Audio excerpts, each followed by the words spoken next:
Guys, welcome to Borla Chef's Kitchen. My name is Colleen and today we're gonna show you how to make avocado shake with chia seeds.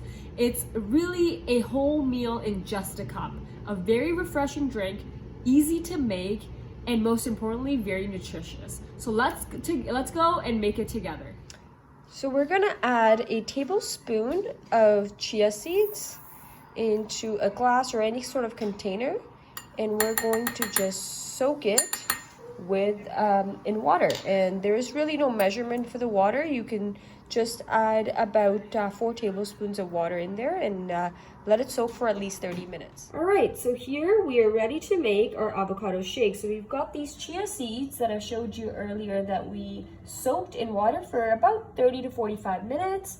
Then next, all the ingredients, we'll start with almonds. These, we were just grounding them in the mortar pestle, but really you could just put whole and just put it right into your blender. That should work. We've got honey, of course. We've got milk here, but this recipe can really be done with almond milk, soy milk, really any sort of milk, and make it vegan.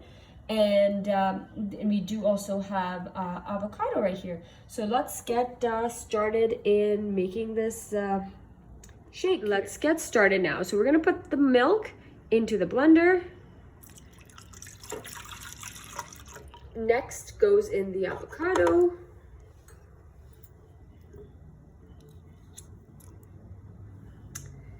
Then goes in the honey.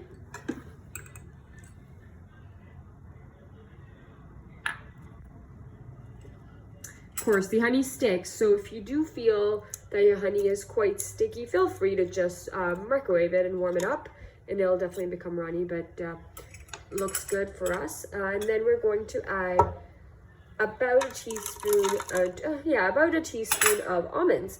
So the chia seeds, we're going to top it up, so we don't need to. Now we're going to just close it. And all right, now we're just ready to blend.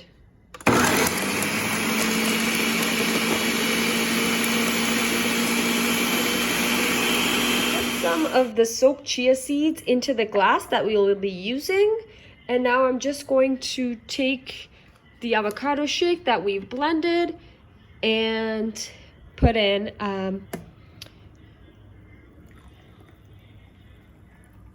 there we go. And there is your avocado shake made with honey and chia seeds and almonds. And feel free to, if you like almonds, just top up some more on, you know, right over. So I will just take and sprinkle some like that. There you have it. I know avocados can come in various sizes, not really shapes. The shapes are all the same. But I did want to show what I use. So when I say half an avocado in the recipe that you'll read, I wanted to give you some perspective on what was, you know, half the size of the avocado that I was looking at. So here you have the quick picture.